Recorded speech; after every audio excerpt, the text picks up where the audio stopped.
Мир прекрасен. И я собирал бутылки, ходил с утра, нам хватало там на хлеб и бетончик молока. Винни-Пух – это единственный по-настоящему великий поэт в лесу. Ты там какую-то теорию про каких-то философов расскажешь, ничего не понятно. Ты лучше скажи, как конкретно там что-то писать. Подлинное искусство должно быть демонстративно безобразным. Нищета тотальная. Как бы человек ни пытался убежать от красоты, она его догонит. А это очень долгий разговор, я, пожалуй, не готов прямо сейчас. Ну ладно, если уж начинать, тогда давайте продолжим. Это канал ТЭО Эстетика, и сегодня мы общаемся с иконописцем, художником Александром Солдатовым.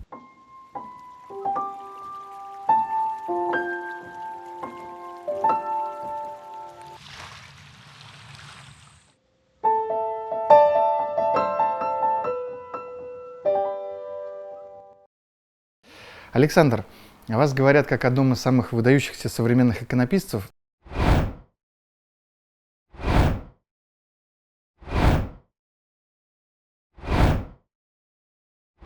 Скажите, пожалуйста, кто такой иконописец? Потому что сегодня такая культура, когда мы, в общем-то, очень далеко от этого. Молодежь, она просто не знает, что такое иконопись. И вот интересно увидеть живого иконописца, и хочется понять, что это за человек? Иконописец – совершенно простой человек.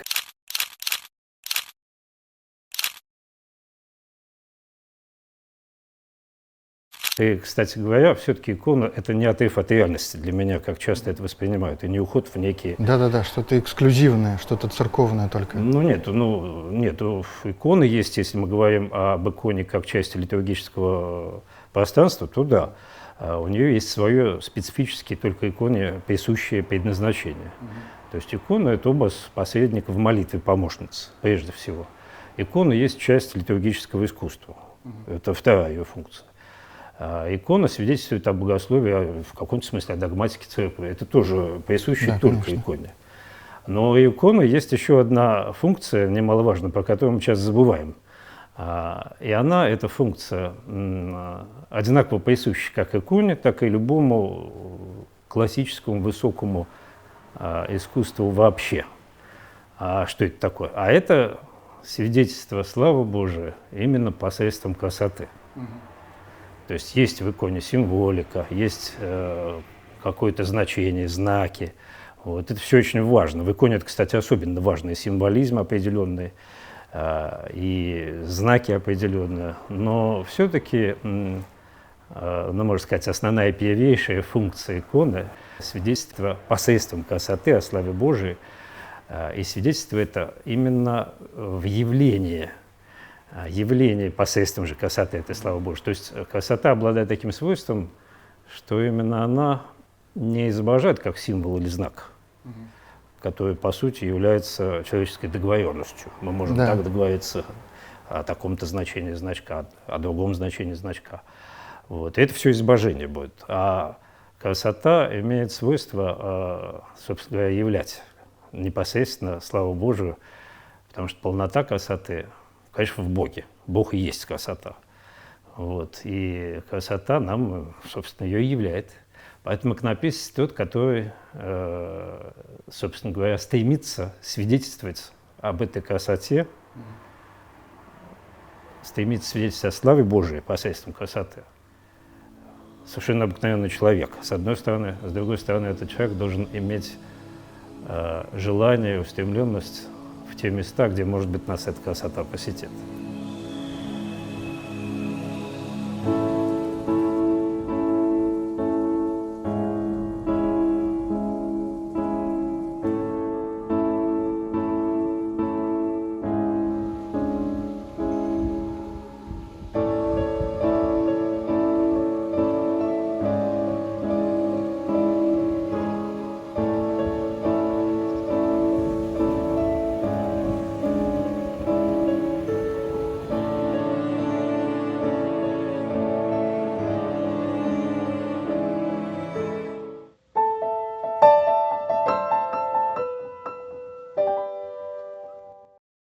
Александр, вот художник, когда видит красоту этого мира, он старается ее как-то отобразить. Почему икона уходит от реализма? Почему икона намеренно удаляется вот от какой-то реальной красоты? Ну, оно не совсем удаляется. Вот. Просто у икон есть еще какие-то специфические иконные задачи. Все-таки это часть богослужения. Вот. Это то, что в каком-то смысле и догматически какие-то вещи отображает. Вот. Поэтому красота иконы, она действительно отличается от обычного, скажем, пейзажа. Просто потому, что икона стремится вот к той самой передаче, той самой сущности, немножко уходя от случайности в сторону, так сказать, самого существенного и главного, и пытается искать обобщенные формы, которые наиболее адекватно, что ли, отображают идеальный мир. Мы вот видим красоту природы, она же тоже, в общем, идеальна. Лучше, чем то, что сотворил Бог, мы, конечно, сделать не можем. Вот. Но просто фотографию, например, поместить в храме, это ничего не даст. Икона стремится к такому сотворчеству с Богом, где и человек проявляет свое творческое начало через изобразительные средства иконы, являя посредством красоты славу Божию. Уже преображен, как Ван Гог говорил, нарисованное — это уже преображенное. Вот эта преображенность, пропущенная через ликующее сердце художника, иконописца, и является такой целью иконы, а не просто фотографическую оболочку переносить на стены храма. А вот можно ли так соотнести, что если красота этого мира работает по законам природы, то красота иконы работает по законам канона? Вот здесь какая-то грань между свободой творчества художника и каноничностью существует? То есть каким образом, вообще говоря, художник может создавать нечто новое, если его ограничивают, или что с ним делают каноны? Ну, канон — это, на мой взгляд, все-таки не то, что ограничивает человека и дает какие-то рамки, шаг влево, шаг вправо, от которых невозможно. Нет, конечно. Канон — это, наоборот, это некий идеал, некое стремление к тому, что созерцали наши предшественники, и то, что нам помогает приблизиться самим к созерцанию вот этой бесконечной красоты славы Божией. Это никак не ограничивает свободу, это вообще не про то. Это не свод каких-то законов, которые нельзя нарушать. Это как раз помощь в движении, к приближению к этой божественной красоты. Канон, собственно говоря, у нас его сейчас как раз часто воспринимают как какой-то набор законов. Я думаю, что это какой-то... Для меня это неправильное восприятие канона. Вот. Канон — это ориентир абсолютно идеального направления движения к этому идеальному, в котором заложен опыт предшествующих поколений художников. И этот опыт позволяет мне самому приблизиться к созерцанию бесконечной красоты и попытаться, используя и опыт предшественника, и свой собственный опыт встречи с красотой, как-то это воплощать в какие-то формы художественные. Да, действительно, ведь если мы возьмем хорошую икону, написанную более свободным стилем, и не очень хорошую икону, написанную строго по канонам, но все-таки не в каноне смысл получается. Да, канон действительно как некое направляющее, только... Ну, конечно, нет. Мы очень часто видим иконы внешние со всем соблюдением правил. Слово канон я бы даже здесь не употреблял. Соблюдение каких-то внешних правил, а икона совершенно безжизненна, потому что там не было опыта встречи с красотой самого иконописца и с опытом предшествующих иконописцев, которые мечутся, художников, не обязательно иконописцев. И не было какого-то личного, может быть, опыта, большого опыта встречи с красотой, и тем более не было попытки, или была, может быть, не до конца состоявшаяся попытка явить эту красоту в формах собственного произведения. И поэтому одни голые правила, точно выполненные, они ничего не являют и не могут ничего не являть. Они являют только пустоту. Угу. А не может ли отсутствие таких правил приводить к каким-то уж совсем абстрактным видам искусства? Вот если вернуться к живописи, то вот мы видим авангард и дальше развитие живописи в 20 веке, где-то приводит к совершенно таким абстрактным вещам, к черному квадрату. Можно ли сказать, что отсутствие канона приводит к таким вещам или что-то другое? Совсем нет. Я думаю, как раз наличие канона в извращенном понимании приводит к таким вещам. То есть искренний художник, который этим живет, для него самым строгим, самым верным самым истинно направляющим каноном является именно абсолютное чувство понимания, где ты уходишь в сторону от того верного пути приближения к красоте бесконечного. И это и есть канон. То есть мы стремимся идти именно в те места, где нас эта красота может посетить. И потому свернуть куда-то направо-налево сложно не потому, что какие-то законы мне мешают, а потому что чувствуешь, что эта дорога неверная, что и ничего более как бы разумно направляющего, чем вот такое проживание канона, как некий внутренний ориентир к движению красоты. Это и есть канон, он безошибочный совершенно. А авангард, ну это совсем другое. Авангард сам по себе очень красив, или там какие-то еще поиски в светском искусстве. Это совсем как бы другое дело. Вот. Икона все-таки несколько иным занимается. Да. Вот интересно, для того, чтобы свидетельствовать самому, нужно же иметь какой-то опыт. То есть может ли человек, который лишен опыта восприятия красоты или какого-то божественного откровения, быть хорошим иконописцем? Да сначала, прежде чем стать хорошим иконописцем, надо стать хотя бы хорошим или неплохим хотя бы художником.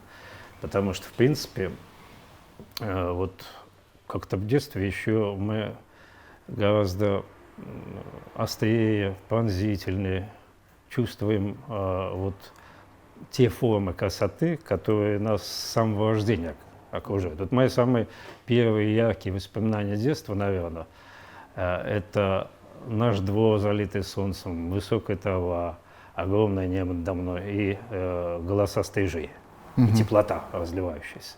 И все это можно одним словом назвать необыкновенная и удивительная красота. То есть мир прекрасного окружает человека с самого детства. Человек еще не заморочен никакими социальными, никакими житейскими, никакими культурными даже, еще какими-то проблемами, наслоениями. Он очень чист к восприятию непосредственно красоты. Ее он и видит. И вот тут как раз человек, в нем и закладывается вот это вот живое участие, первой встречи с красотой. И это очень важно. Я думаю, это каждый человек в детстве такие моменты переживал, самые первые встречи красоты. Но художник – это тот человек, который умудряется потом пронести вот это вот постоянное пробивание в созерцание этой красоты, нахождение, проживание этой красоты в созерцании, сохранить на протяжении всей жизни. Художник в этом смысле человек счастливый, потому что он все время пребывает вот в этом мире. Он может ставить себе какие угодно художественные задачи, отражать там политические, еще какие-то проблемы. Это все так, конечно. И это все есть, но это вторично. На самом деле, если так глянуть в самый корень проблем, это всегда в сути творчества художественного, это стремление вот к этой красоте, к ее попытке свидетельствовать о ней. Сначала ее увидеть с самого раннего детства, к ней стремиться, она нам, в общем, дает некое удивительное благо. Созерцание красоты приносит теплоту, ликование сердца. И художнику всегда хочется это каким-то образом отобразить в своих произведениях и явить ее в произведениях для других людей. Художник этим занимается. Поэтому, прежде чем стать иконописцем, любой человек должен прожить этот путь встречи с красотой, должен стать художником, овладеть потом еще, конечно, мастерством, художественными средствами. Вот. И потом это уж тоже как кому будет дано, может быть, какое-то есть и призвание к этому, естественно, что человек постепенно занимается, приходит к искусству церковному. Вот вы сказали, что художник – это счастливый человек, и это интересно очень. Но ведь мы знаем несчастных художников. Вот, например, если взять Ван Гога, то, что он делал, было прекрасно, но как человек, как вот личность, он же был довольно несчастным человеком. Я недавно читал интервью с одним режиссером, нашим российским, который снял фильм «Ван Гоги», насколько я знаю. Я не смотрел этот фильм, я просто небольшой отрывок видел. Вот. Там вроде бы нет ничего непосредственно о Ван Гоге, и вроде бы его спросили, а почему у вас фильм называется «Ван Гогом»? И он говорит, что ну да, мне вот надо было показать несчастную судьбу художника, и я вот на примере Ван Гога, потому что это один из самых несчастных людей. По-моему, это какое-то крайнее заблуждение. То есть Ван Гога относить к категории глубоко несчастных людей. Путь любого человека не без проблем. Путь любого человека имеет всегда какие-то страдания. Это нормально. Без страданий ничего не может быть. Вот. Может ли быть Пасха без крестных страданий Христа? Конечно, не может. Вот. Но могут ли быть крестные страдания без, в конечном счете, Пасхи? Тоже как будто бы не может быть. То есть это одно с этим, с другим всегда соединено и присутствует, и наличествует. Но как раз Ван Гог-то, на мой взгляд, один из самых счастливых людей, который когда-либо жил. Почему? Вот, потому что он имел опыт встречи в своем изумительно обостренном сердце, способном воспринимать настолько тонко вот это вот явление красоты, воспринимать, жить в этом постоянно, что все его внешние события какие-то трагические, зачастую события в жизни, они, в общем, по большому счету блекнут на фоне вот той встречи с красотой, ее проживания постоянного. Вот, поэтому я думаю, что человек, написавший столько красоты, должен был созерцать, видеть ее в разы больше. И я совершенно не представляю, как это может быть несчастным, вот испытывая такое постоянное созерцание этой красоты.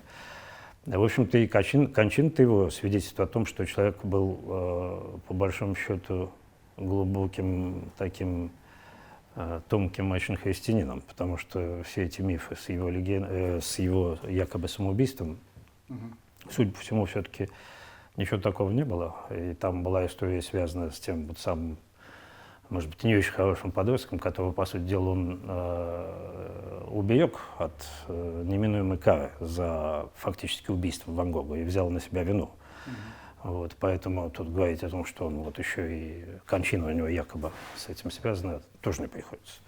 Поэтому, на мой взгляд, Ван Гог — это как раз один из наиболее счастливых людей, не глядя на все его личные какие-то житейские перипетии.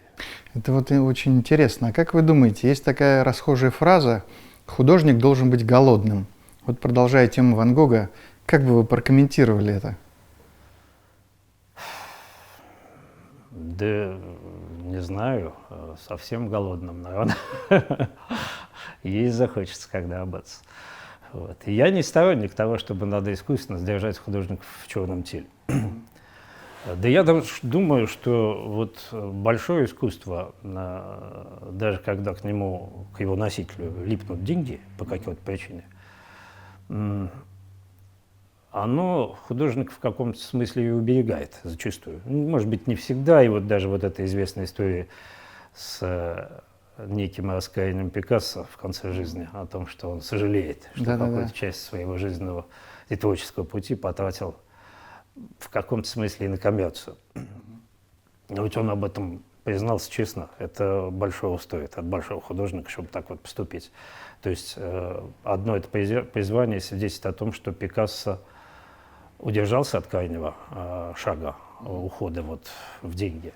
То есть, наверное, деньги могут портить, если их очень много. Крайне редко бывает, на самом деле, художниками, да. Вот. Но искусственно погружать художников в нищету, по-моему, это очень плохо.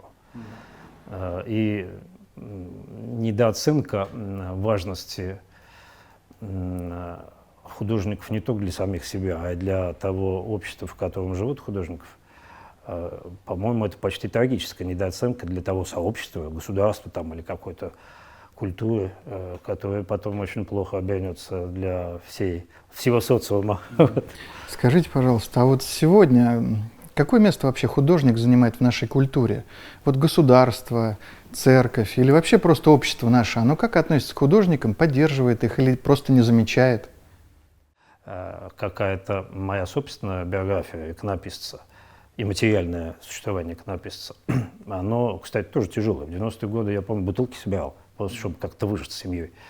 Вот. У меня уже было 3 детей, было очень голодно, жили на какие-то гуманитарные вещи, там, одежду и какие-то американскую колбасу в каких-то банках таких. И я собирал бутылки, ходил с утра, нам хватало там на хлеб, бетончик молока, один обход с утра. бутылочной в своем микрорайоне. Жил я тогда почти в деревне. Вот. Поэтому говорить о том, как живут прямо сейчас современные художники, мне сложно, я не совсем из этого мира. Говорить о том, как устроено искусство на Западе, я вообще не могу только понаслышке, и, судя по всему, не очень хорошо. В том плане, что, может, там и деньги есть, и все хорошо, но там, судя по всему, ну, можно сказать, правят бал кураторы, которые задают некий тон, который этот тон, наверное, имеет риски ухода всегда в коммерциализацию, в какое-то превращение искусства в шоу и уход от его главной, собственно говоря, и цели, и главного, и наслаждения, чем может заниматься искусство, и главное его пользы. Это является красотой, от этого могут уходить. В этом смысле, мне кажется, российским художникам такого диктата кураторов не имеющим даже и хорошо. Хотя я понимаю, что нищета тотальная у многих. Я знаю просто талантливых достаточно художников и вижу, насколько сложно просто существовать даже. Вот. И мне очень горько даже смотреть на полное невнимание государства по отношению к нам, к художникам. Ситуация, на мой взгляд, достаточно непроста, если не сказать откровенно тяжелая. Если мы говорим по материальному положению художников, просто весьма тяжелая. В то же время есть определенное поле свободы, которого нет на Западе, я подозреваю. Вот. В то же время поле свободы сужается, а материально не улучшается. А у меня при этом ощущение, что мы все равно куда-то выйдем в какие-то хорошие, красивые места, где все это начнет каким-то образом расти. Вы имеете в виду, что искусство иконы станет частью общей культуры? Я думаю, что оно начнет возвращаться туда, где оно и должно быть, и чего оно потеряло, к своим истокам.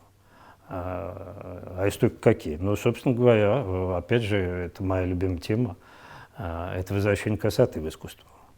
И возвращение представления о роли художника не как о каком-то самовыражателе, чего-то он там самовыражается, а как о свидетеле.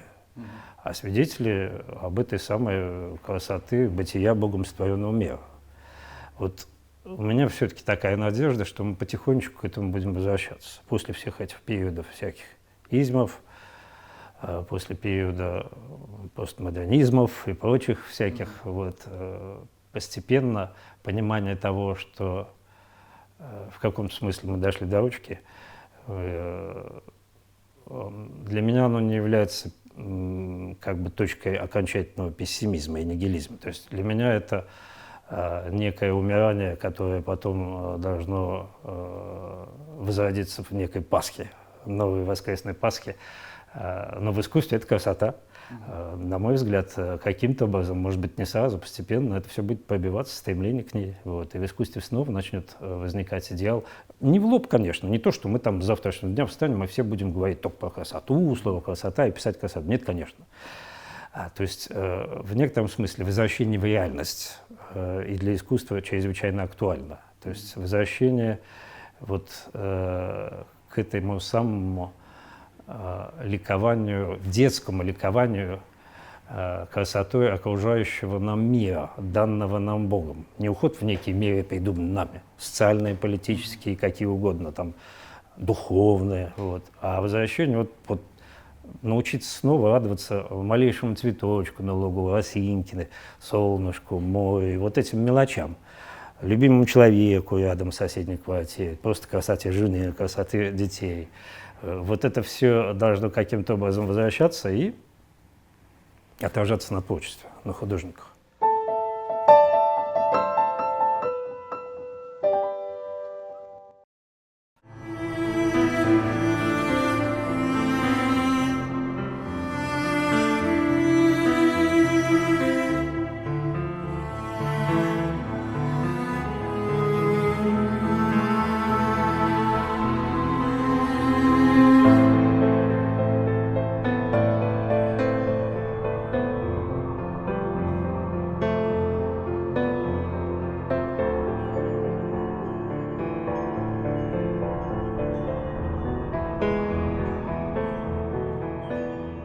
Александр, скажите, пожалуйста, как так получилось, что здесь, на месте трагедии, появился храм, и вы его расписываете?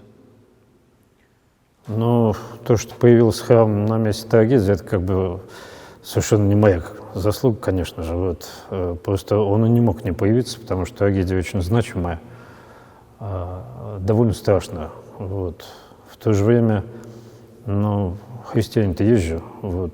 Естественно, как ответ на эту трагедию, в Беслане появился вот этот православный храм, который еще строится. Есть фонд по строительству этого храма. В какой-то момент мой выпускник у меня учился, Самсон Мазуров, и он, осетин, здесь вырос, родился, предложил мне помочь в проекте убранства внутреннего храма. И как-то так получилось, что я, в общем, в эту историю втянулся не по собственной воле совсем, я не рвался никуда. Вот. Ну, так вот и получилось, что мало-помалу я стал помогать сначала Самсону, а потом я сам втянулся, потому что место необыкновенное, мне здесь очень хорошо. Вот. И с первого же приезда я очень как-то привязался к храму и к этому месту. Вот, и работаю здесь, да. Александр, я вот обратил внимание, что храм расписывается в светлых тонах. Ведь, казалось бы, место трагедии ассоциируется всегда с чем-то, наоборот, таким мрачным, трагическим, темным. А здесь у вас преобладают светлые тона. Почему? Ну, это с самого начала как-то было мне совершенно очевидно, что, во-первых, все-таки погибли в основном дети. Школа 1 сентября. Трагедия произошла на самом беззащитных человечках этого города. И для города это огромная трагедия. И все-таки это дети. И само 1 сентября тогда было такое, как оно было всегда и бывает. На 1 сентября шарики, белые фарточки, бантики белые. И дети совершенно очаровательные. И вот это трагедия. И многие из них так тут и остались. Вот. И поэтому вот сама вся эта ситуация, казалось бы, полная безнадежность и какого-то отчаяния, бесконечной трагедии для христианского представления все-таки не является окончательно отчаянной и безнадежной. Все равно есть некая надежда, некое пасхальное чувство, что все это должно было закончиться, и закончится, я как бы в это верю, чем-то светлым и необыкновенно пасхально радостным. И потом это все-таки дети. Поэтому я сразу как-то и с Самсоном мы думали, что это должно быть место встречи с радостью, надеждой, любовью, красотой, какой-то необыкновенной детской непосредственностью. И именно вот в гамме, в цвете, в первую очередь, наверное, я понял, что это должно быть нечто совершенно красивое, светлое, радостное. Потом уже иконографическая программа менялась, складывалась. Вот. То есть для меня, как вот христианина, это было совершенно очевидно, что нужно создать какой-то такой храм, который будет отвечать вот этой чаянию надежды и все-таки бесконечной любви, не глядя на трагедию. И вот гамма складывалась и складывается по сей день именно в этом направлении. Вот. Это очень интересно. У вас такой очень светлый взгляд на вещи, я бы сказал. Но у меня такой вопрос. Вот вы часто произносите слово «красота» и говорите о возвращении красоты. Неужели это понятие настолько важное, и почему вообще вы вот акцентируете на этом внимание? Мне кажется, искусство так или иначе всегда должно иметь дело с красотой. Но если мы посмотрим на искусство 20 века, мы увидим внимание, наоборот, к уродству и каким-то инфернальным вещам. Вот как это понимать? Что, получается, красота в 20 веке или даже раньше ушла из искусства? Она была забыта или нет? В принципе, в чем, мне кажется, основной посыл был 20 века в искусстве. И почему так получилось, что в какой-то момент красоту, собственно, сначала девальвировав, в общем, деконструировали полностью, убрали ее с поля зрения искусства. Ну, совсем кратко-то, наверное, как сказать-то, началось это раньше, не в 20 веке, конечно, со всей этой катастрофы, по сути дела, богословская катастрофа в западном богословии, когда там в конце 16-17 века произошло вот это вот рассыпание, то, что называют трансценденталия, их девальвация, а в христианстве их три. Это красота, благо и истина. Вот. И когда, особенно после Канта, который жирную точку, наверное, во всем этом поставил, все это перестает быть именно вот этим самым трансценденталиями, которые, скажем, красота или там благо или истина в полноте присущи Богу, а нам даны по аналогии в какой-то своей части.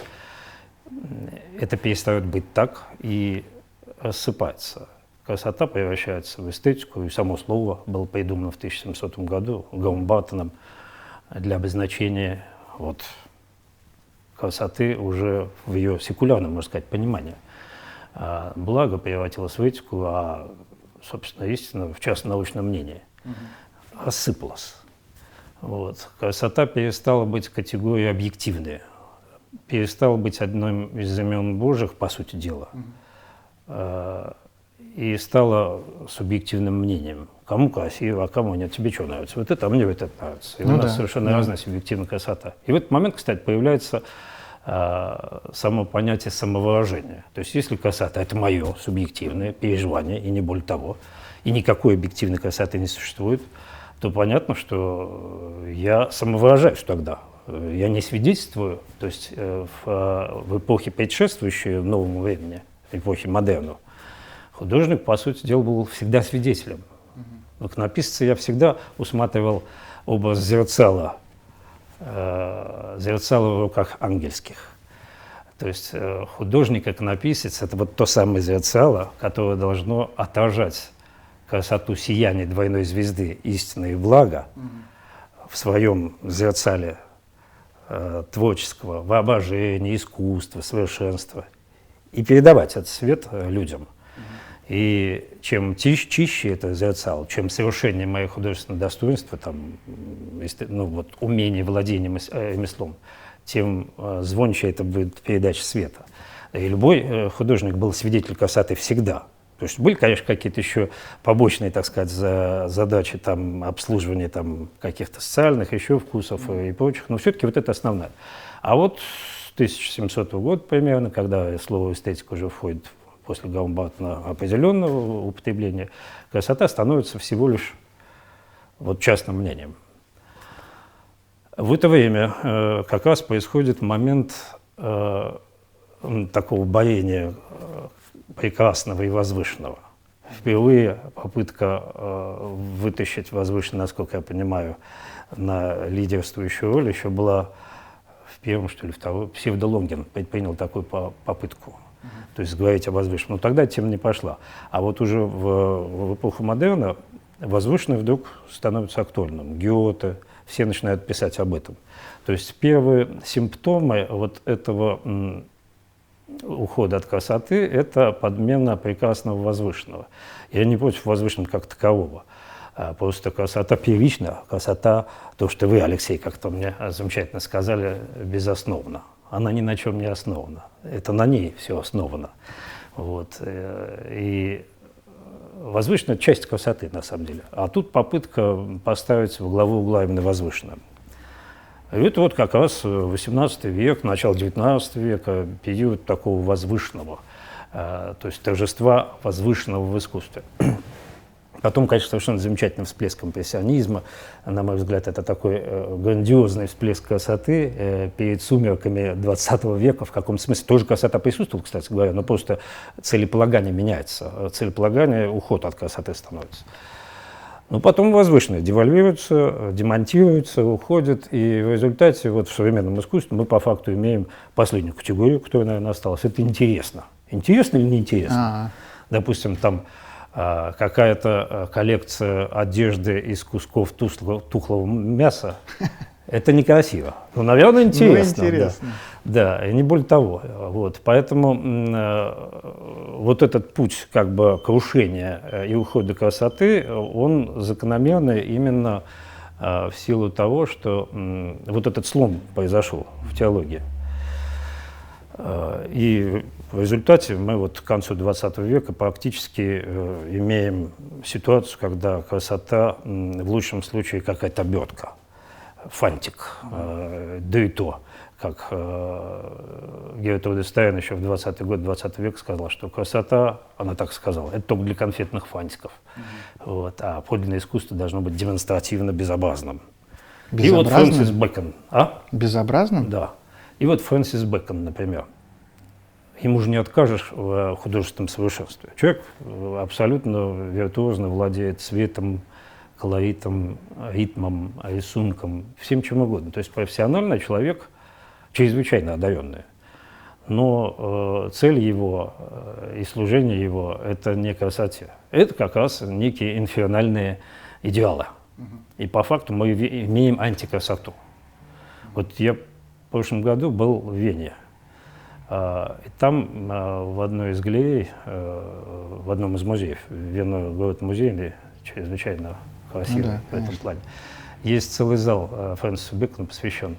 Я его увидел боковым зрением, этот зал. Я даже побоялся туда заходить. Я его так обошел бочком, потому что для меня это настолько, в общем, отталкивающее искусство. При этом я же вижу, что оно имеет определенную привлекательность. Я вот смотрю на работу, которая здесь ведется, и у меня возникает вопрос о том, что такое подлинное искусство, потому что, как мы знаем, современные арт-практики, они нацелены на что-то сиюминутное, внешнее, совершенно несущественное. Когда я смотрю на то, что делается здесь, на эти росписи, на образы, у меня, я не знаю, поправите, может быть, меня согласны вы со мной или нет, у меня складывается впечатление, что здесь речь идет именно о подлинном искусстве, потому что только настоящее подлинное искусство может говорить о таких сложных, таких страшных даже вещах.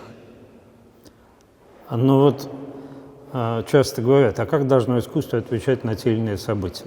А вот если посмотреть, допустим, на творчество преподобного Андрея Рублева и вспомнить, в какое время он жил.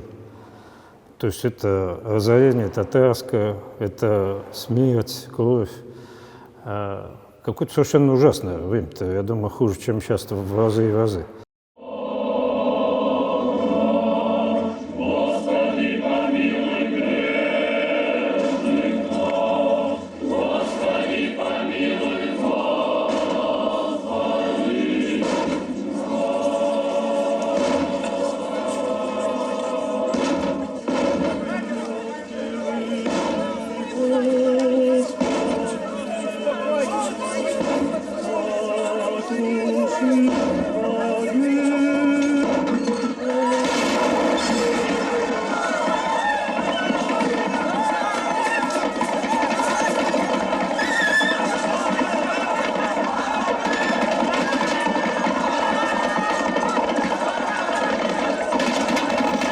При этом в своем творчестве преподобный Андрей пишет нечто совершенно удивительное.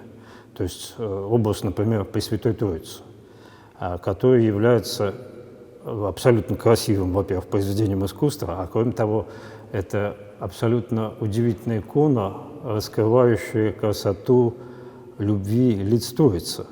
То есть он пишет, по сути, гимн миру, гимн христианскому вот этому миротворчеству и гимн христианской любви. Казалось бы, как это? Вот свойство искусства откликаться в особо тяжелый исторический период, например, или в периоды каких-то событий, трагедий национальных, там, государственных, каких угодно, не так в лоб, как социальный какой-то плакат, вот, и не скатываться, например, действительно до социального звучания исключительно вот именно как бы это делало искусство плаката. А как раз в эти периоды настоящее высокое искусство достигало каких-то удивительных пиков, призыва к самому прекрасному, к какому-то христианскому идеалу любви. И вот преподобный Андрей, яркая тому иллюстрация. Образ преподобного Андрея Рублева, образ Пресвятой Троицы рождается в период очень тяжелого исторического проживания вот всей той трагедии того времени Руси. И вот когда такое случается, трагедия народа или еще что-то, то часто рождается как раз нечто очень светлое, свойство высокого, великого, подлинного искусства. Это как раз обостренный призыв к прекрасному, обостренный призыв к миру, к любви в период неустроения, в период нелюбви, в период каких-то боений, там, страшных катастроф. Вот это свойство искусства. Все время наоборот, пытаться призвать людей вот к этому вечному проживанию, подобно лицам Пресвятой Троицы, любви, ухода от этой бесконечной розни мира сего. Вот. Взирая на сей образ, преодолевать рознь мира сего. Вот задача современного искусства, точно так же, как и задача икон. Вот. Скажите, пожалуйста, вот как вы думаете, вот мы сейчас находимся в месте, я бы сказал, предельной серьезности. Мы стоим рядом со школой в Беслане, где произошла глубокая, тяжелая трагедия. Более того, мы сейчас находимся под куполом храма, который вы расписываете, построенного на месте этой трагедии, вот, то есть место предельной серьезности. И вот в этом месте, как мне кажется, можно задаться вопросом о проблеме зла. И если мы вообще дерзаем говорить о таких вещах, то это очень сложно, и здесь невозможно быть лицемерным. Здесь либо можно молчать, либо говорить честно. И вот как вы думаете, вот богословие иконы, вот образы, которые вы расписываете, это как-то отвечает на проблему зла? Вот вопрос теодицеи, который рассматривается в философии религии. Богословие иконы способно дать некий визуальный ответ на это вопрошание? Думаю, что оно может только одним образом дать этот ответ, визуальный ответ на вопрошание о зле. Являть абсолютное добро в ответ. Не рассуждать, это не роль все-таки искусства, а в лоб, что называется, почему так случилось и как оно так могло быть. Хотя и это тоже, но это как бы уже на втором плане. То есть в первую очередь высокое искусство должно явить, особенно говоря, в периоды какого-то особого проявления зла, явить особые проявления любви, как альтернативу, как надежду, как абсолютно призывающую прекрасную истину откровения Божия вот, и того самого христианского благовестия. Поэтому мне, как написано, тем более это понятно, что я в этом храме и должен явить посредством красоты вот эту самую божественную любовь, истину, красоту, благо. Вот, и только так. Как-то превращать, опять же, вот я повторюсь, это в какой-то политический лозунг, призывать за кого-то против кого-то, это не роль искусства. Это роль, может быть, какой-то агитации, которая, наверное, нужна государству в целях борьбы там, с соседним государством. Причем здесь великое искусство. Оно вообще не этим занимается. И это не моя задача, если я пытаюсь хоть как-то приближаться к великому искусству. Если я этого не хочу, то да, я могу заниматься чем угодно, таким ближе к каким-то политическим вещам.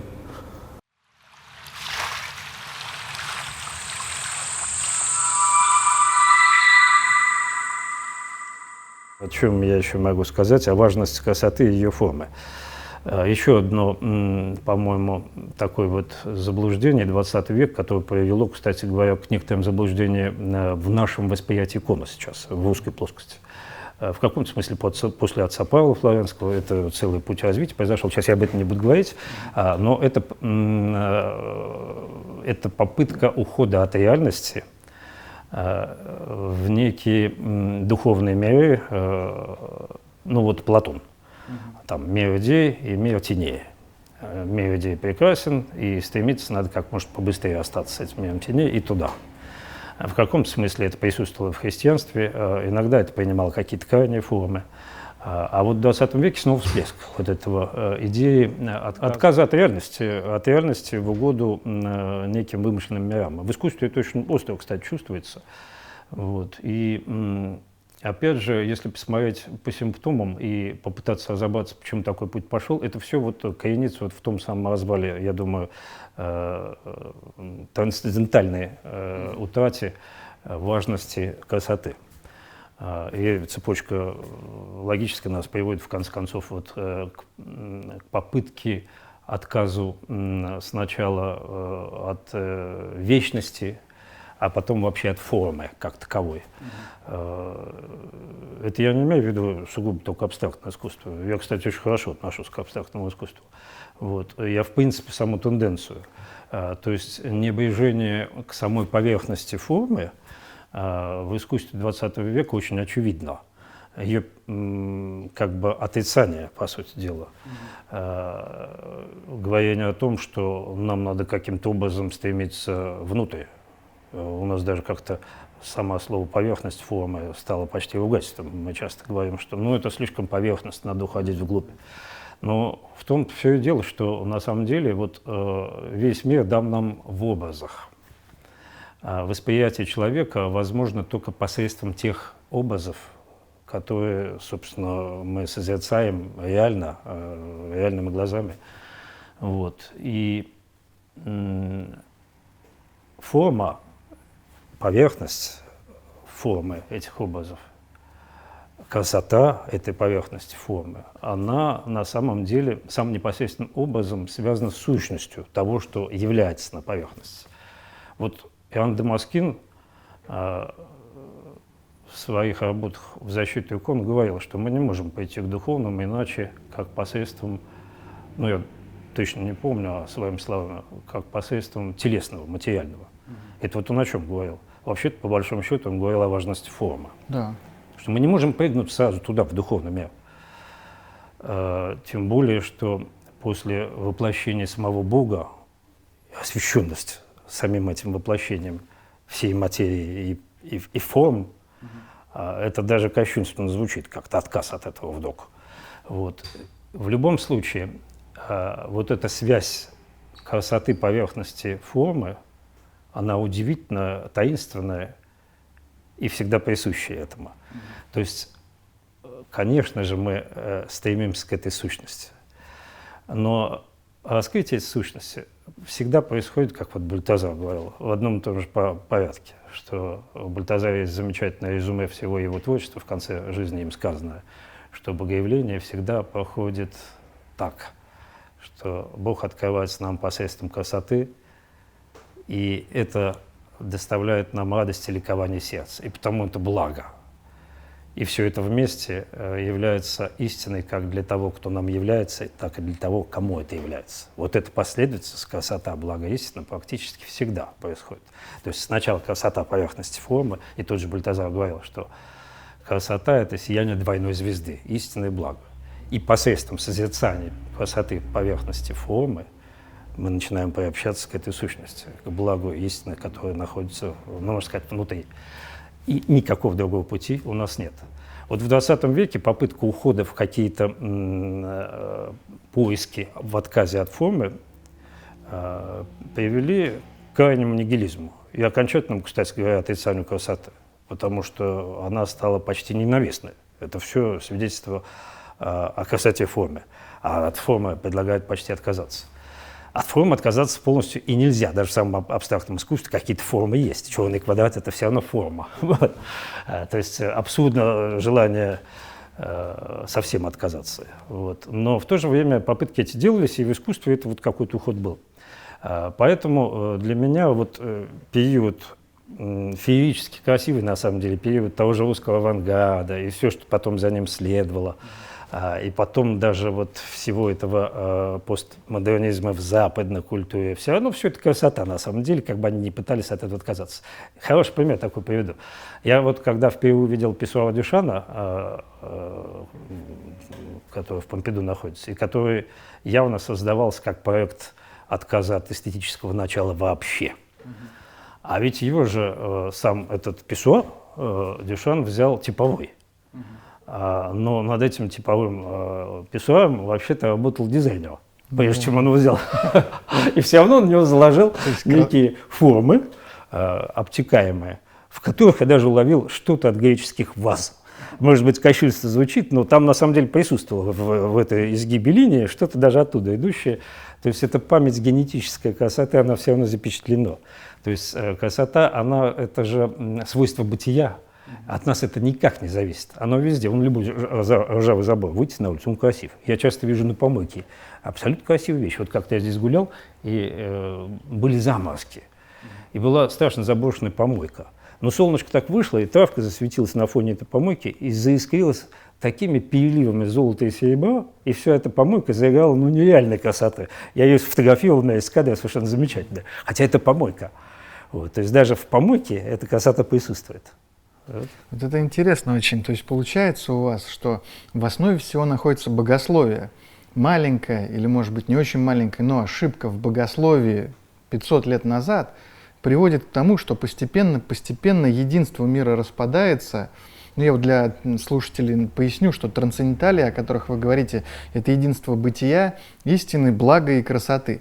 И получается, что когда это единство распадается, мы получаем в конечном итоге какое-то стремление к уродливому. То есть мы получаем вот такое инфернальное искусство, которое ни к чему не зовет человека, которое... Для чего оно вообще нужно? Как вы вообще относитесь вот к этим современным арт-практикам, которые даже искусством себя не называют? И как вы оцениваете вообще их значение для человека? Если они обладают в какой-то мере деструктивным характером, могут ли они вообще существовать? Или в конечном итоге действительно мы пройдем этот этап и вернется красота в искусство? Ну, они существуют, хотим мы того, не хотим. И там есть даже, я вот как-то был тоже в Помпиду, гляжу, огромная синяя клякса Кляйна.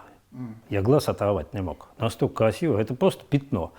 Полотно 3 метра в длину и 2 метра в высоту. И на нем синее пятно. Но это синий настолько красивый. Я вот тогда от посещения Помпиду сделал вывод. Как бы человек не пытался убежать от красоты, она его догонит. Он никуда от нее не убежит. Вот по поводу вот этого современного искусства. Насколько оно осталось цельным? Вот может ли современная, например, компьютерная графика рассматриваться как искусство в подлинном смысле слова? Или это уже что-то другое, это какие-то новые формы искусства? И можно ли назвать это по-настоящему искусством? Или это все-таки остается чем-то чисто техническим? Да, техника исполнения искусства может быть какая угодно. Я тут очень как бы свободно себя чувствую. То есть это может быть компьютер. Вот у меня есть друг, замечательный художник, с детства мы с ним дружим. Он пишет одинаково, как маслом, как карандашом, как кистью, так и компьютером, и не хуже. Вот, то есть инструментарий может быть какой угодно. Это вообще вопрос не об этом. Вот вы правильно помянули, что вот эта триада истина, красота, благ, ее нельзя разорвать. Как только мы ее разрываем, если красоту оторвать от блага, мы получим абсолютно гнусный морализм. Вот. Если благо оторвать от истины, вряд ли это будет истиной. Вот. Но тут и третье, если красоту оторвать, попытаться от блага, ничего не получится. То есть это прямая взаимосвязь. То есть, в принципе, человек, стремящийся к подлинной красоте, он стремится, конечно, к благу и к истине в итоге. Человек, теряющий связь с благом, постепенно, собственно говоря, и меркнет красота формы его собственных произведениях, пока он окончательно не скатывается во что-то инфернальное. То есть, ну вот пример Бэкон, Фрэнсис Бэкон, ведь действительно очень одаренный человек, но само искусство его о чем свидетельствует? Вот о чем-то инфернальном. Нужно оно было, и нужно ли оно сейчас? Оно нужно было, наверное, потому что все, что было, видимо, для чего-то нужно было. Вот. Нужно ли это дальше продолжать? Для меня нет. Я не вижу в этом ничего, кроме мрака какого-то беспросветного. Для меня сейчас европейская культура, при всем ее вроде бы внешнем катастрофическом положении, опять же, впереди, можно сказать, планеты всей, на самом-то деле. Я имею в виду под европейской культурой, в том числе и нас, то есть христианскую культуру целиком.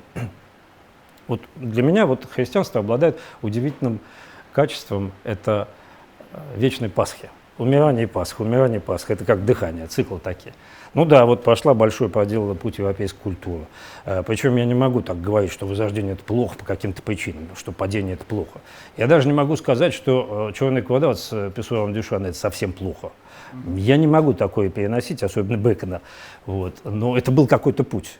Он грандиозный. Если посмотреть на все европейское искусство, начиная даже с дохристианских времен, с этрусского, с древних греков, то это какая-то удивительно красивое, грандиозное такое полотно, панорама всей истории, по сути дела, человека, запечатленное в красках, в формах, в звуках, в словах.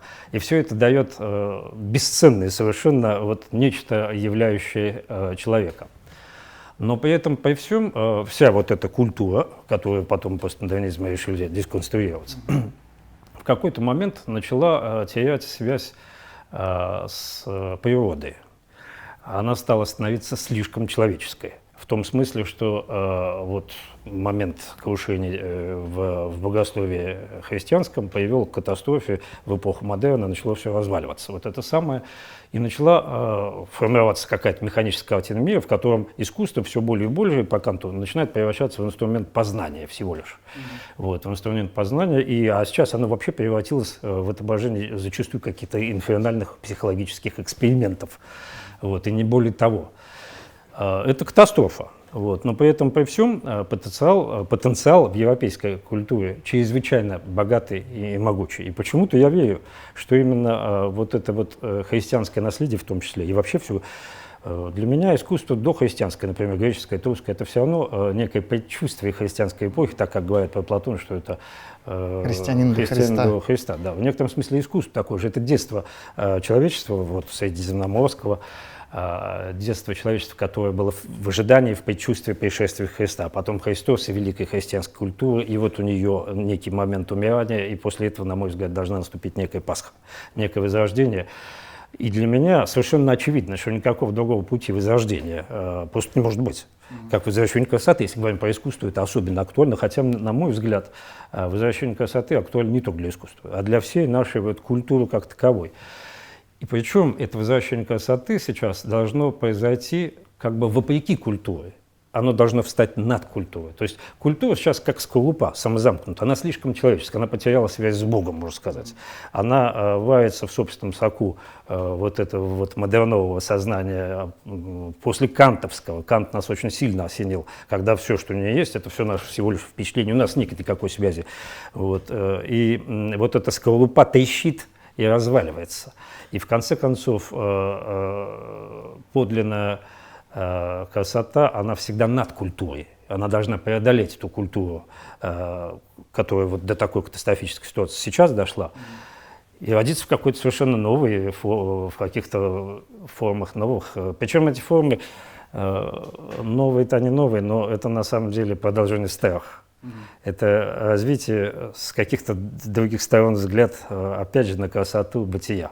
Вот. Это интересно. Вот вы упомянули Фрэнсиса Бэкона, и у меня такой вопрос, пушкинский вопрос. Скажите, как вы считаете, гений и злодейство – две вещи несовместные, или мы можем видеть примеры каких-то злых гениев, вот как профессор Мориарти, такой образ в литературе?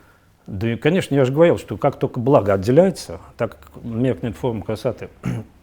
Но гениальность остается. Да, вот даже если взять, ну, были в истории художники, которые, например, совершили убийство. А это гениальное художество, что я имею в виду. Караваджо. Там какая-то дуэль была, я, честно говоря, даже не вникал до конца в эту историю. Вот, и он там в бегах находился долгое время жизни. Вроде убийца, по факту. Ну, в том-то и дело, что красота – вещь провокативная в каком-то смысле. То есть ее нельзя стяжать насильно, с одной стороны, а с другой стороны от нее нельзя укрыться. Вот. То есть нельзя так захотеть, завтра я начинаю что-то красивое делать. Ничего не получится. Наша единственная возможность, как-то замечательно Александр Филоненко сказал, процитировав Винни-Пуха, что он говорит, что Винни-Пух – это единственный по-настоящему великий поэт в лесу. И когда Пятачок к нему пришел и говорит: Винни, а как стяжать вдохновение? Винни-Пух удивился и говорит: что ты такое говоришь, Пятачок? Вдохновение стяжать нельзя. Пятачок говорит: что ж тогда делать-то? Вот. Он говорит: можно единственное, что сделать, это пойти в те места, где, может быть, оно нас посетит. Вот это стремление в эти места, это как раз стремление к благу в том числе. И там нас, может быть, посетит. Однако, может быть, а может и не посетит и в своих творениях. Это уже зависит от того, кому как будет дано. Поэтому, опять вот у Харта есть замечательное вступление в главу о красоте, где он говорит, что красота провокативна. И он там приводит пример, что, например, поля, где Пол Пот творил свои бесчисленные преступления и убивали людей, говорят, что цвели необыкновенно красивым цветом, вроде бы. Как это? А с другой стороны, концлагерь, он там приводит пример, что исполняется великая музыка Баха музыкантами еврейского происхождения. и начальство лагеря их слушает, а через 15 минут их отправляют в газовую камеру всех. То есть, казалось бы, как это совместимо. А потом, с другой стороны, я не помню имя какой-то западной мыслительницы, философа, женщины, которую я вот где-то недавно эту историю слышал, уже немножко вылетела из головы, которая рассказывала, что перед войной, она еще была достаточно юной девушкой, она мучилась некими вопросами, связанными с любовью, с красотой, с благом, и что-то у нее там не складывалось. И тут она попадает, так как она была еврейкой, она попадает в лагерь, концлагерь. Чудом выжила. И выжила только благодаря, как она сама признается, красоте. Какой? Она вот однажды шла где-то и сквозь колючую проволоку увидела очень маленький цветочек, который пробивался. И вот этот цветочек перевернул все в ней. То есть в ней появилось некое призвание красоты, а красота обладает этим свойством необыкновенного призвания. Настолько сильное, влечение ее настолько сильное, что сразу после этого вот момент блага, то есть теплота родилась необыкновенная, и родилась надежда и сила пережить и как-то выжиться. И она говорит, что я благодарна только этому маленькому цветочку. По сути дела, созерцанию красоты. То есть Господь посылает ей на ее пути каком-то крестном в этом лагере маленький цветочек и вот эту красоту, и путем созерцания этой красоты человек возрождается к жизни. Казалось бы, она говорила, что уже было полное отчаяние, и, казалось, не выживет. Вот в этом провокативность красоты. Я в этом смысле тоже всегда еще люблю приводить пример с облаками Юпитера. Если мы посмотрим фотографии, они сказочно красивые. Там такие завихрения ритмов и сочетания цветов ни одному художнику не под силу это сделать. Вот. А спрашивается, а для кого это, если это там где-то далеко? Вот мы сейчас увидели в телескоп. Ну, это, конечно, для нас, вот, но в то же время это, в общем, и не для кого. Это просто свойство бытия. Вот изначально Бог устроил мир, что он обладает вот этим свойством. Мир прекрасен. Не глядя на все безобразия, которые мы тут творим на Земле, облака Юпитера, как сияли своей первозданной красотой, так и будут сиять. Чего бы мы тут не выделывали. И это никогда не кончится, пока мир есть. Александр, скажите, пожалуйста, а была ли у вас какая-то четкая иконографическая программа? Как вы подходили к этому вопросу росписи храма? Вот тут очень специфическая у нас будет иконографическая программа. Просто по факту самой трагедии и места, где храм располагается, она, конечно, эта программа должна быть совершенно особенной. И она такая вот у нас тут и рождается постепенно. Вот если мы посмотрим, то иудаизм, ну, как то, что предшествовало христианству, дал человеческой культуре такое понятие, как история, время. То есть в античной культуре этого не было все-таки в такой полноте, как в иудаизме. Вот. Это некая горизонталь. А параллельно существовала античная культура, в которой была совершенно другая традиция, можно сказать, вертикали. Вертикали, ну, Платон, мир идей, мир теней, и вертикаль восхождения от мира теней в мир идей. Это были параллельные миры, но абсолютно непримиримые миры. Вертикаль античной культуры Платона и горизонталь иудаизма, время истории, время в истории. Вот. И вот как удивительно, что соединились эти две вещи на кресте. То есть вертикаль и горизонталь – это две перекладины. И только во Христе они примирились. Они соединились и нашли какую-то абсолютно удивительную гармонию в христианской мысли, в христианском мировоззрении, в христианской пасхальной радости. Все это соединяется, и получается вот то, что получается. Поэтому здесь совершенно удивительная ситуация, и мы сразу решили, что вот эти, ну, я, по крайней мере, так думал, две вещи я попытаюсь отразить. Горизонтальная линия в храме, в росписи храме, это будет евангельский и библейский цикл, а вот вертикаль, это вертикаль вознесения в купол. У нас будет отражено в изображении детей, погибших здесь, в изображении воинов, погибших, защищающих их. И мы решили для себя, что тут будут все, без исключения пострадавшие, погибшие заложники, изображены на столбах храма. То есть храм на коре мученика в буквальном смысле. То, что держит своды, купол храма, то, что является основанием храма, столбы, у нас будут расписаны сонмом в белых одеждах детей. Детей, уносящихся вверх. Самые маленькие, небольшие погибшие дети будут как раз на сводах в медальонах. и они будут переходить в мучеников вселенских. Вверху, естественно, Спаситель будет. И таким образом столбы будут светлые, они будут в белых одеждах. Удивительное вот это вот вознесение вертикали будет соединяться с горизонталью евангельского сюжета в развитии с запада на восток. И увенчиваться это все будет огромным образом вот в алтаре Матери Божией, сидящей на троне. И вот еще это одна особенность, что мы не исключаем никого. То есть вот все, кто здесь пострадали, вот эта линия Вознесения изображены будут абсолютно без исключения. И самое интересное еще, ну, может, не самое интересное, а интересное, что на столбах при входе у нас будут изображены вот те воины-спецназовцы, которые погибли, фактически прикрывая собой детей. Они собой пожертвуем. И здесь, на столбах, мы их изобразим фактически в их земном служении там. Они также будут при входе в храм, по сути дела, такими же охранителями детей. То есть мы входим, видим воинов на столбах и видим этих детей. Вот. Они будут без нимбов, конечно, так как они официально-то не прославлены, но они будут в белых одеждах, они будут сияющие.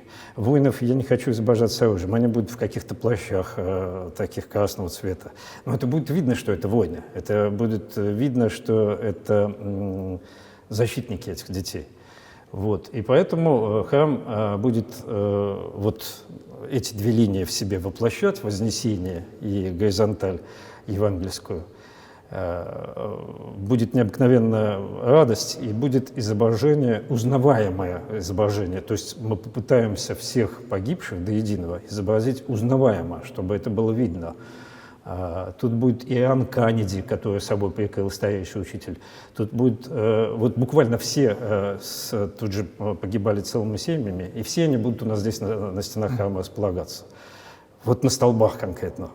Вот такая совершенно, на мой взгляд, специфическая, присущая только этому храму, наверное, только здесь это уместная особенность будет иконографическая программа. Это действительно интересно, потому что здесь в полном смысле храм оказывается местом, где соединяются небо и земля. Вот в рамках этой программы такое ощущение, и в рамках вашего замысла, что здесь вот действительно вот это пересечение двух миров.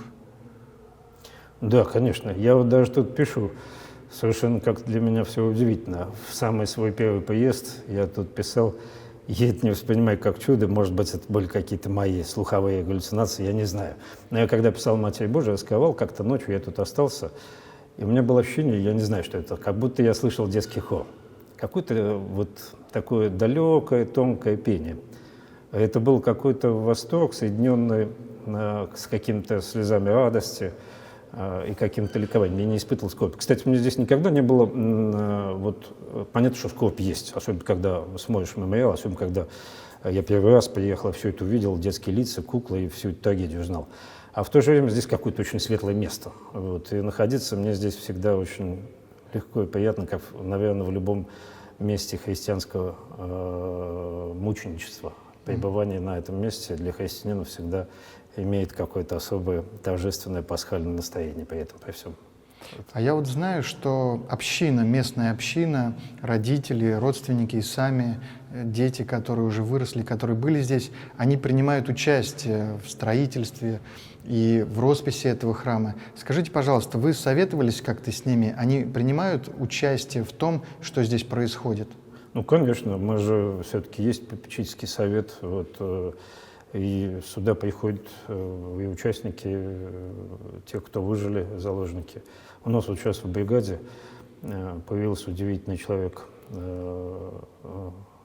та самая девочка тогда, 8 лет, которая сильно была ранена, вот.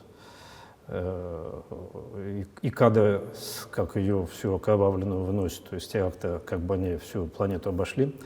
Вот она выросла, сейчас ей 24 года, она с большой радостью и желанием хочет принимать, уже принимает участие в росписи, а мы радуемся, я особенно радуюсь этому, что у нас в бригаде будет трудиться человек, который все это пережил. Это удивительно, кстати, светлый человек, я не буду ее им называть, вот, удивительно светлый, и не глядя на свой все-таки довольно юный возраст, 20 с небольшим лет, человек очень мудрый и одновременно по-детски чистый. Такого чистого человека, честно говоря, первый раз встречаю. Вот. И это очень приятно, потому что я вот особенно на примере ее вижу, что нету, ну, конечно, уже и какое-то время прошло, нету желания мести, нету желания какой-то розни, есть желание радости, ликования, и ей очень близка наша идея, что храм должен стать местом именно вот этого вот христианской надежды, любви и ликования. И она нам, мне кажется, будет все время вселять эту надежду больше и больше. Вот так вот, да. Зара, спасибо вам, что согласились поговорить со мной. У меня такой вопрос. Вот вы участвуете с Александром в росписи храма. Скажите, пожалуйста, что вас тянет сюда? Почему вы здесь? Ну, сердце само сюда тянет. Не знаю, как-то душа успокаивается, когда здесь нахожусь.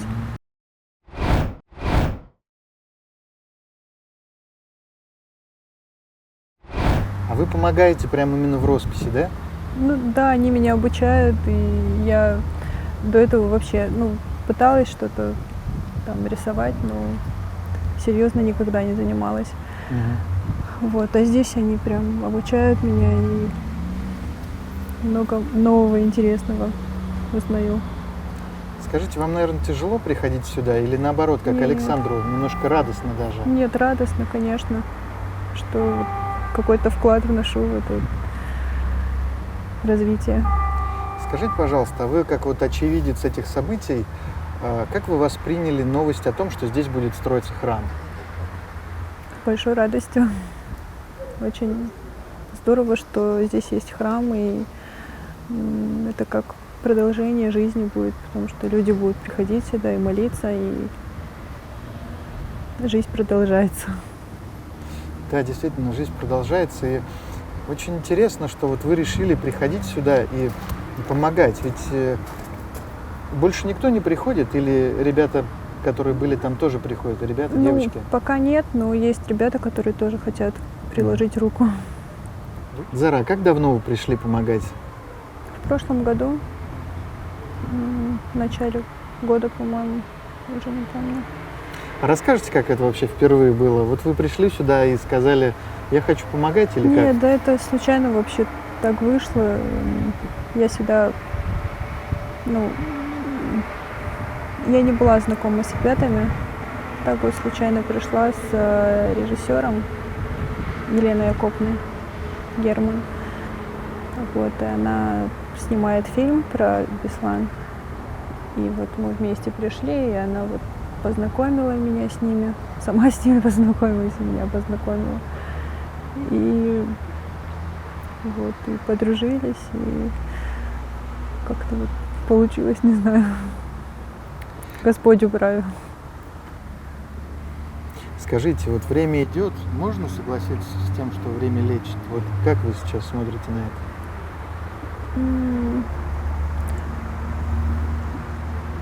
Не знаю, не всех, наверное, лечит. Каждый по-своему переживает трагедию, и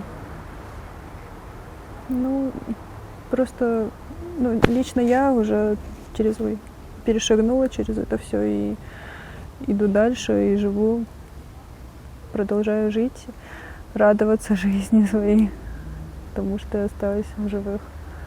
Я вообще, мало чего об этом, фактически ничего не знаю, и вот с каждым днем все больше и больше узнаю, и ребята, они правда очень талантливые, всесторонне развитые, и столькому здесь у них учусь.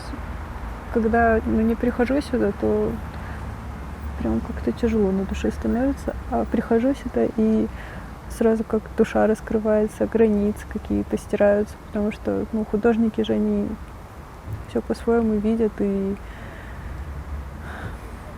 не знаю, очень рада, что есть этот храм, что есть они, потому что они всю душу свою вкладывают просто к каждому пальчику, каждому волоску, они так подходят.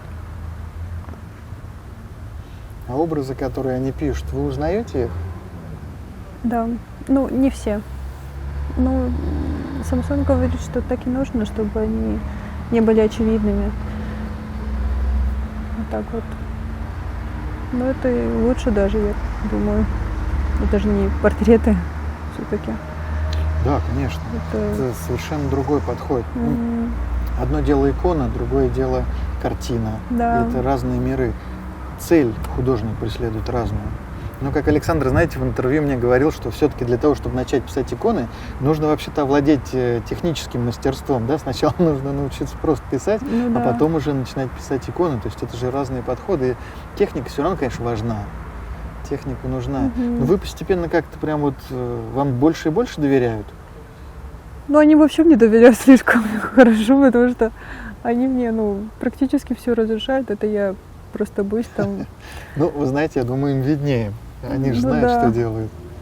Я вообще была удивлена, потому что вот все, что хочешь, делай, хоть лик рисуй. Но они, наверное, знают, что вы ничего лишнего не сделаете, поэтому доверяют. Ну да. Все же дети здесь тогда собрались. И вот так это, конечно, не знаю, тяжело. Но, с другой стороны, вот храм действительно построили вот такой светлый. И как-то... Ну, я вот приехал и думаю все время. Хожу, вот я... С одной стороны, какой-то прям вот груз, да, вот этой трагедии. С другой стороны, есть какая-то надежда.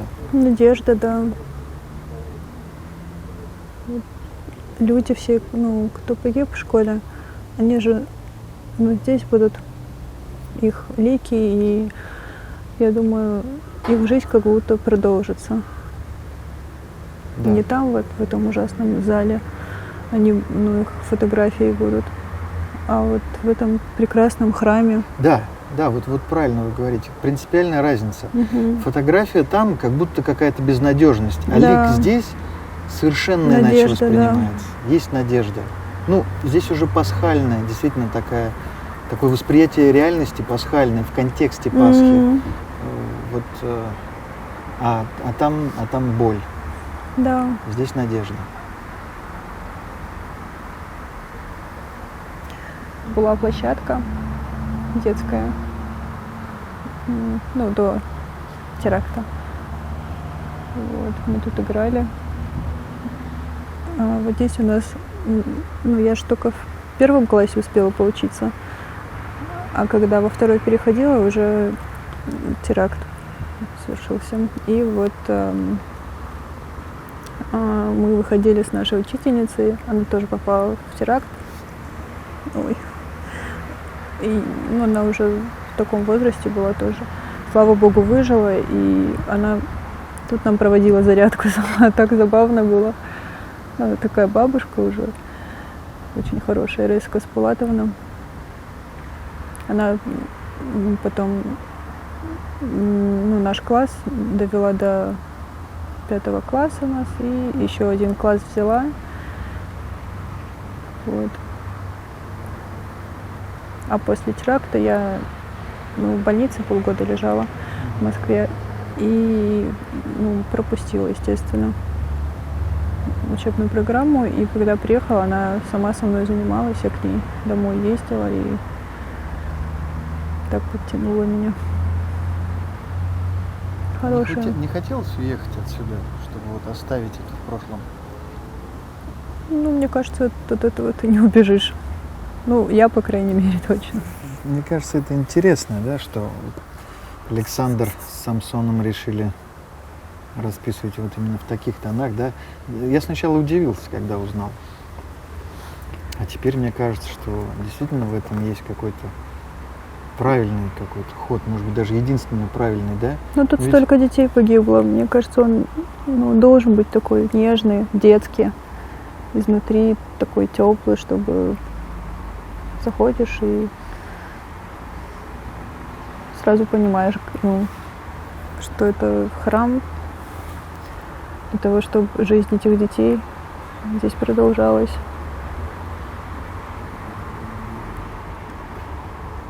Лично я смотрю на этот храм, и мысли такие, что вот жизнь этих детей будет продолжаться здесь, потому что их родители, их семьи будут приходить сюда и молиться за них. Молиться и какие-то, наверное, позитивные мысли будут приходить, потому что когда в зал заходишь, сами понимаете. Все обугленное в этих дырах. А сюда приходишь и уже о чем-то задумываешься, о светлом будущем. Да, вот этот момент, он важен. Не о том, что вот зло победило и забрало столько жизней, а о том, что жизнь все-таки будет продолжаться. Жизнь жительствует. Да, будет жить. Вот еще один пришел к нам на интервью. Эти кошки собираются на меня как на рыбу. Ну, тоже прибежала так целенаправленно и уселась.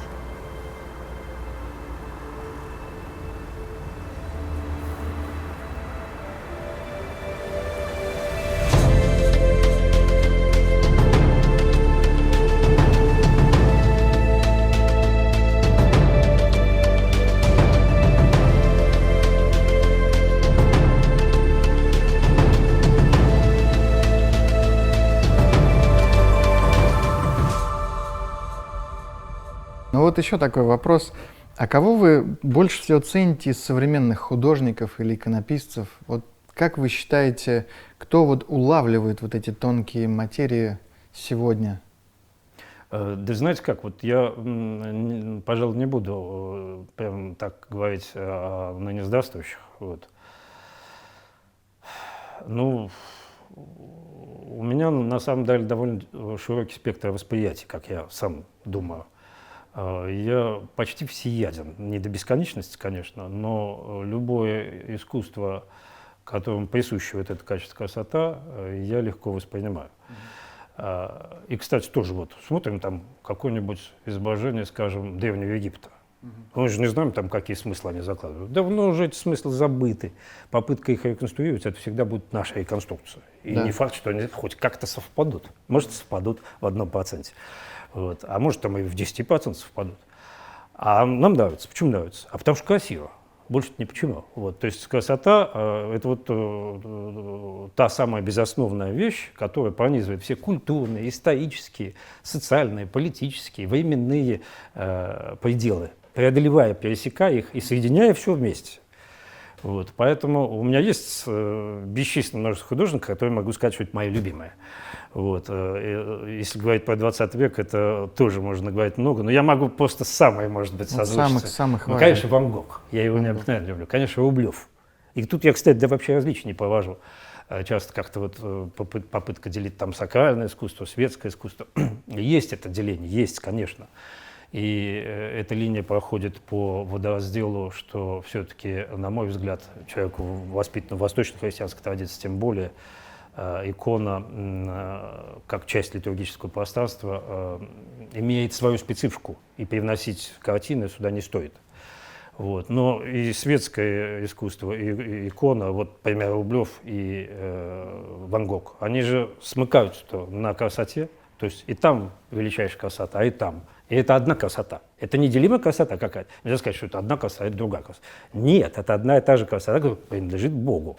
Что, у Бога там какой-то тень, что ли, нет? Да нет, это его полнота красоты. Вот, поэтому Ван Гог. Я очень люблю Пиросмани. Пиросмани люблю с детства. Я даже не знаю, откуда я его увидел, но вот сколько себя помню, я помню Пиросмани. Великий грузинский художник 20 века, с самого начала. Я очень люблю Уайта. Уайт – великий американский художник. Для меня он некий шаг, попытка, одна из первых, может быть, в американском искусстве и в европейском, вообще христианском искусстве, возвращение в реальность. Его часто называют там мистическим реализмом, его искусство. Ну, наверное, это так и есть. Но слово «мистический» как бы точно надо понять, в каком я, например, смысле это воспринимаю. Мистический в смысле как божественный реализм. То есть реализм, присущий так или иначе к вечности. То есть для меня ценность искусства только с той точки начинается, если она хоть одним крылом коснулась этой вечности. Вот современное концептуальное искусство, современное контрапоральное искусство зацикливается на моменте времени. То есть уцепить этот момент времени, сиюминутность. И в этой сиюминутности оно замерзает, не попадая в вечность. И исчезает вместе с этим мгновением времени. Уходит как барахло ненужное. Подлинное искусство все время стремится вот к этой вечности. И схватив, коснувшись хотя бы одним крылом этой вечности, это уже остается в этой самой вечности, дополняя общую полноту вот этой грандиозной человеческой красоты, творимой ликующими сердцами художников в ответ на красоту божественную. Вот. Ну, основных я назвал, так как-то сейчас может бесконечно говорить. А в российском как бы поле вообще сейчас довольно, на мой взгляд, много талантливых художников. Они зачастую сидят где-то на периферии, их не очень видно. Я сейчас все больше и больше, вот я как-то сам пытаюсь немножко снова и в живопись вернуться, и стал так осматривать, что есть. Вот. И, в общем, в каком-то смысле у меня надежда укрепляется, что все-таки что-то есть, не глядя вот на тот холод ледникового периода последних 30 лет в русской культуре. Это реально ледниковый период, когда русская культура почти замерзла, превратившись там во что угодно, в коммерцию, в идеологию, вот все самое, так сказать, неприятное, оно вот появилось, а при этом при всем живое искусство все равно начало осталось. Оно пока незаметно, оно где-то на периферии, какое-то время и будет на периферии, но оно теплится. И постепенно, я думаю, даст плоды более большие, более заметные. Не, меня вот часто иконописцы как раз мучают и терзают, что ты там какую-то теорию про каких-то философов расскажешь, ничего не понятно. Ты лучше скажи, как конкретно там что-то писать. Вот я не люблю, кстати, эти рецепты, как писать. А кто ее знает? Это у каждого какой-то свой путь. Вот. Можно рассуждать о каких-то очень общих принципах в искусстве. И я в меру сил, наверное, могу что-то на эту тему говорить. Но давать какие-то рекомендации я просто даже не дерзнул на такое идти, потому что у каждого свой путь, какие-то свои способности, какие-то свои наклонности, какие-то свои цели, в конце концов. На самом деле, вот даже при том моем осознании, понимании, как основной целеполагания, это стремление к красоте, пути к этой красоте бесчисленное множество, просто бесчисленное множество. Идти-то можно как угодно. И через абстракционизм, и через реализм. Тут не имеет значения ни стиль, ни техника исполнения, ничего не имеет значения. Имеет значение целеполагание и убедительность пройденного пути. Пребывание в реальности еще очень важно. И, на мой взгляд, возвращение в реальность – одна из первейших задач культуры. Интересно, техника не имеет значения, вы сказали. А как же вот великие техники прошлого, которые Нет, я не в этом смысле имел в виду значение. Я имел в виду, что техники время от времени появляются новые. Вот, допустим, появляется там Рембрандт, и он очень сильно расширяет возможности фото. До него фото так не выглядел. Там появляется кто-то в самом начале там, в Европе, Возрождения, появляется масляная живопись. Но не было никакой масляной живописи, так же, как компьютерной не было. То есть в какой-то момент рождаются какие-то новые технические приемы, технические. А есть техника еще как художественный прием, не технический, а художественный прием. И тут, конечно, современный мир сейчас, к сожалению, в искусстве упадок. То есть была система налаженная академического образования, где давали, в общем, достаточно серьезно. Но сейчас до сих пор все-таки как-то еще, слава богу, есть и Репинка, и Суриков, хотя я плохо знаю ситуацию, но, на мой взгляд, и там не все уж так прям блестяще, вот, и все так со скрипом идет, но как-то это все существует. То есть владение навыками, владение формой для художника принципиально важно. И любой, хоть сколько-нибудь себя уважающий художник, конечно, стремится к совершенству владения вот этим инструментарием с формой. Это бесспорно. Вот. Я просто к тому, что можно и на компьютере. Если человек умеет великолепно рисовать, чувствует эту форму, он это может сделать с карандашом. И я вот, например, только карандашом. Компьютер он для меня недоступен. Я не могу. А кто-то может и на компьютере это сделать, потому что чувство формы-то есть, и инструмент он может сменить, может быть, ему удобнее компьютер. Ну и на здоровье. Вот. Мне как-то очень нравятся какие-то природные, естественные техники, традиционные, столетиями используемые, там, акварель, там, масло, там, темпиа. Вот. Если монументально, то это фреска, там, особенно по штукатурке. А кому-то, может, все другие. Вот. Тут по-разному. Вы мне напомнили сейчас Хайдеггера, который принципиально писал ручкой для того, чтобы избегать вот всякой технологии в производстве мысли, так сказать. То есть, получается, вы совершенно этого не боитесь, и искусство будущего, оно может быть совершенно различным и в то же время свидетельствовать о красоте. Правильно Насколько понимаю? я замечаю, например, архитектора, который совсем не рисует, более слабая рукой. То есть я думаю, что если человек хочет действительно стать большим мастером, он неизбежно должен рисовать рукой. Это просто компьютер — это какой-то этап сильно потом, может быть, а не сразу. А все равно вот эта встреча с... Тут же очень важна взаимосвязь руки и всего. Вот. Рука не такой простой инструмент, она очень важный. Вот. И поэтому владение карандашом, который в руке, это очень важно. Ну, когда пастель, там, соус, еще какие-то, сангин, там, что-то такое, вот, кисть, вот. Нет, с этого в любом случае начинать надо, я думаю, да. Что бы вы могли сказать вот молодым художникам, вот, так сказать, завещание, или не завещание, или лучше сказать, напутствие? Вот что самое главное для человека искусства? Завещание, надеюсь, рановато. Рановато. Да. Я еще, ну, как Бог даст, конечно, хотел поработать, что-то поделать. И у меня масса задумок. Да что, радоваться, ликоваться, на самом деле. Вот первейшее дело, как философия. С чего начинается философия? С удивления. Да. С чего начинается любое занятие вообще? С удивления и любви к этому делу. И с ликования сердца. То есть меня иногда удивляет, насколько бывает, что молодые люди... Ну, это, кстати, не часто, но бывает. Слава богу, не часто. Я вот так, с другой стороны, не так часто сталкиваюсь с этим. Теряют вот эту радость бытия, ну, радость созерцания, ликования бытия, превращаясь в каких-то старцев. Вот иногда я вижу, вот только что, когда в кругу каких-то московских художников идет попытка как бы прививать некие западные, как сказать-то, инструменты и идеалы искусства, которые на Западе были лет 70 назад. Вроде молодые ребята, трижды съеденный продукт 70 лет назад уже опробованный, прокатанный и, в общем, выплюнутый. Да. Тут каким-то образом пытаются, я думаю, ребята, вам 20 лет, что вы как старцы, вцепились в то, что давным-давно уже, в общем, устарело. И неинтересно совершенно, даже же говорить про интерес, что ничего нету. Вот это меня удивляет иногда у молодых. При этом перед людьми открываются какие-то нереальные меры красоты, которые вообще-то могут рождать нереально богатое искусство. Вот. И поэтому радоваться и ликовать, наверное, единственное, что я могу пожелать.